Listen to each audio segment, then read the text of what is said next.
Well, I stay here because I'm going to present one solution from the industry created by and for the industry to comply with this very difficult norm, and the one that is being discussed in Brussels nowadays, hopefully during a long time, in order to see what are the effects of the GDPR before having a new one.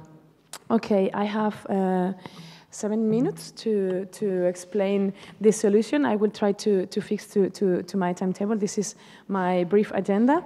First of all, I would like to explain what are the main, although I guess almost you know what are the key issues of the GDPR. I think it's a very good context in order to explain why the digital industry developed a tool, developed a strategy to comply. As you know, last year entered into force the GDPR, made it broader the concept of personal data, including the cookies within the concept of personal data, the IDs, the pseudonymized data.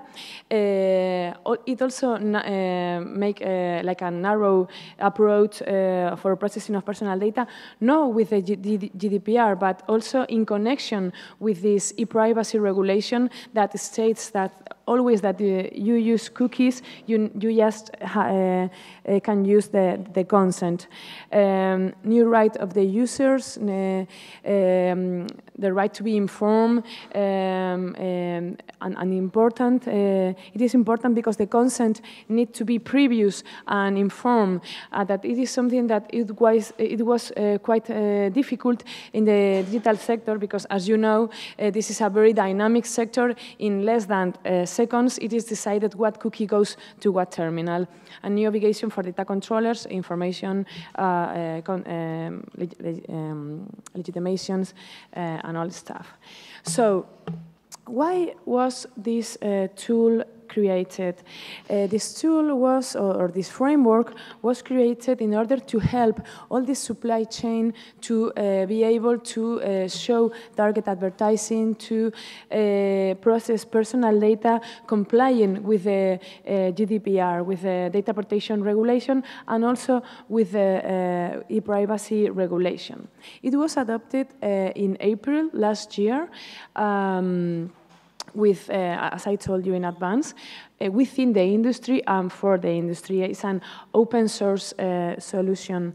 This tool is managed by the steering committee within IAB Europe. It is composed by 109 members.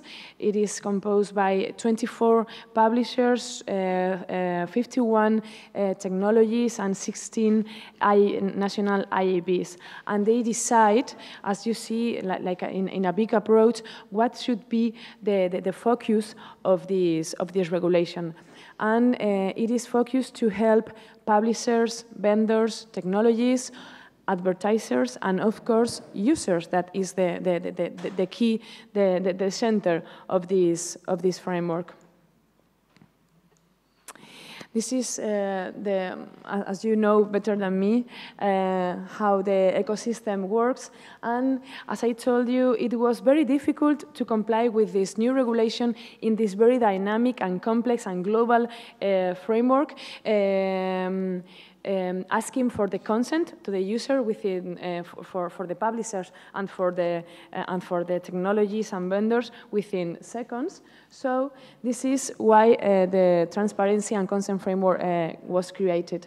When a user came into a website, it is shown like a message in a first label that will ask for consent to the technologies partner, what we call to the vendors, that will be part of the global vendor list. The global vendor list, they need to comply with certain policies, with certain technical issues that includes the name, they need to include a privacy link, purposes, and legal basis.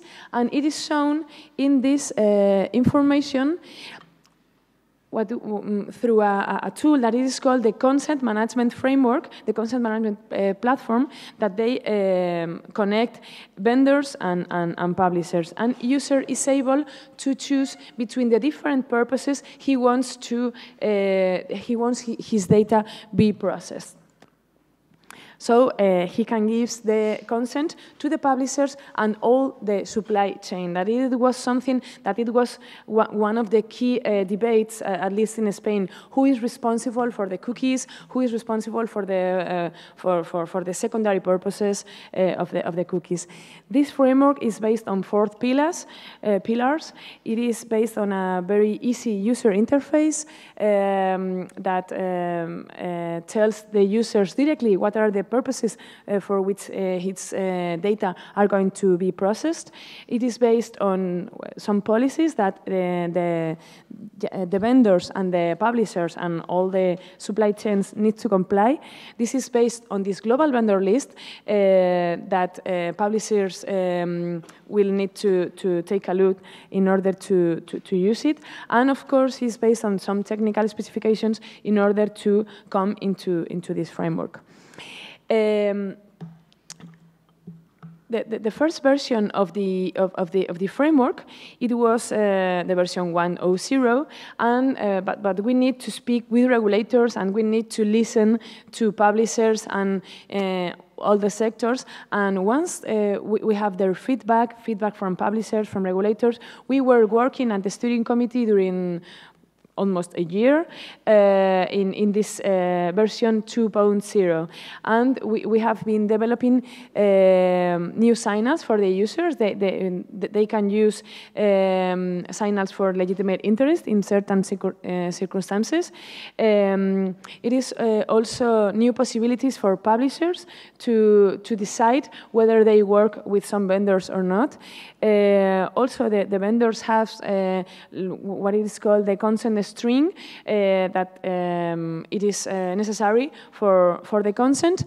And what it is more important, in the previous version it was like just 5 purposes, and now we have developed 10 plus 2 new purposes in order to give the user more granularity when they take the decision.